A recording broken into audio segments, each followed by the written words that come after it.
Rajasthan da nupi kun Anganwadi gi thabak hapigani haina thajahalaga geng rape tawkhre.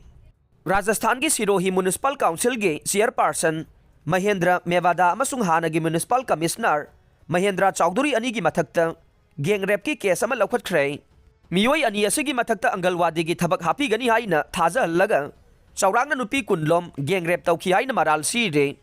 Thawdok asi Pali district ki nupi amana police ki maphamda accusing asina mahak amasung atay nupi kunlom thabak pigani haina maral siba wakat ama thanggalakpadagi miyamna khangba ngamnarakpane. Nupi asina nataba lichatsing adu chatkhiba matam aduda accusing asina film namkhi amasung maduda yauribasing adu social media da thadokani haina kihanduna maraibag thiraba nupi sing adugi maphamda miyoi amamamge lupa lakh manga pigadavani haina su demand tawkhi haina phongdokhre. Wakat adugi matungina nupi asi atay nupi singa loinana tha kharagi mamangda Sirohi tamna Anganwadi gi thabak tawnanaba chatpagi lambida accusing asi lambida thengnakhi amasung makoigi maphamda laifam chafam amasung chana thangnaba pikhi haire.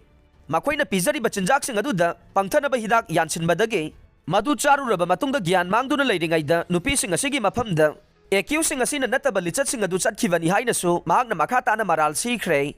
Nupi sing asina gyan tarakpa matamda accusing asiga unabada makoina masagi apamba phangnaba namthak tawbani haina khangalakhibaga loinana nupi sing asibu makoigi apamba matungin nampuda nataba lichat chatphiki haire.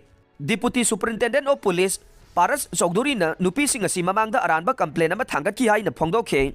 Adubu ngasidi Rajasthan High Court ki maikaidagi wafam asigi matangda case ama register tawduna ain gi matungina thijin humjinaba order ama issue tawkhre. High Court ki order asi thogdok asida victim oibani haiba nupi nipan na thanggalakpa wakat amagi matungin na court asina case lakhotpa yai haina wafam asida yumpham oiduna pikhibane.